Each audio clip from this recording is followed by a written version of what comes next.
as long foreseen, this is going to be one very small weekend at the box office. Even putting aside Hurricane Harvey and the much-anticipated MMA fight between Floyd Mayweather Jr. and McGregor in Las Vegas, the next 2 weeks have almost nothing of note opening, which will leave moviegoers primed for the scary clown movie floating into theaters on September 8th. But there were indeed 3 new wide releases this weekend. The tail end of August can sustain a decent release, as Don't Breathe showed us last year. But with little of note opening and most of the holdovers played out, it was no weekend for theatrical moviegoers. So, without further ado, the biggest newbie of the weekend, entirely by default, was Weinstein Company's Leap. The animated drama about a young woman who wants to be a ballerina, earned around $1.65 million yesterday for what will likely be an over/under $5 million opening weekend.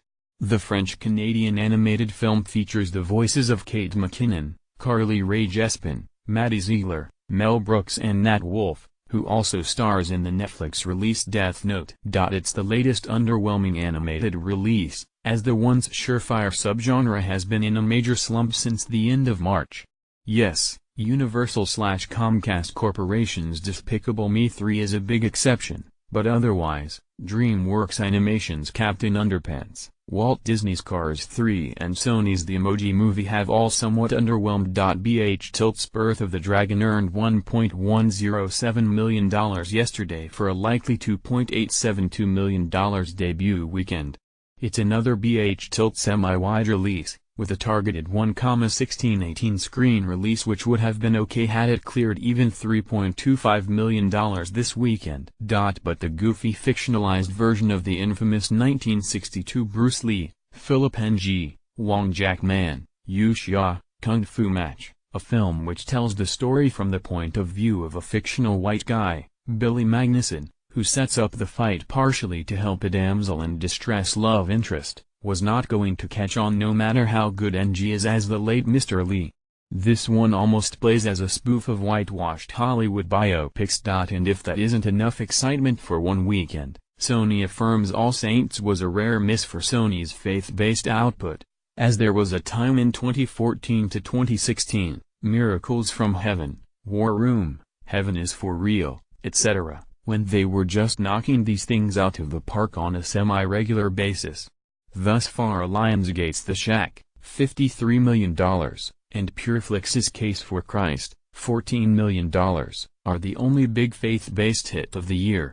The low-profile John Corbett drama, about a company man-turned-pastor who tries to save a local church for the sake of incoming Burma refugees, earned around $575,000 on Friday for a likely $1.55 million weekend.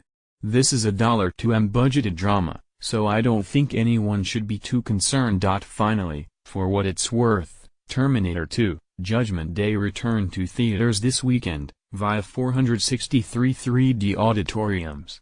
The James Cameron action classic earned around $275,000 yesterday for what will likely be a $880,000 weekend. That's not good, even by the standards of 1980s and 1990s classics doing the 3D reissue thing. Top Gun 3D, which also played in IMAX, earned $1.9 million in its opening weekend in 2013, while Raiders of the Lost Ark earned $1.6 million via same in 2012. And that's not even counting much bigger and more high-profile reissues, Titanic, The Lion King, Jurassic Park, etc., over the last several years. Nonetheless, the reissue, which was dominated at the last moment by James Cameron's controversial Wonder Woman comments, will push the picture's domestic total over $205 million.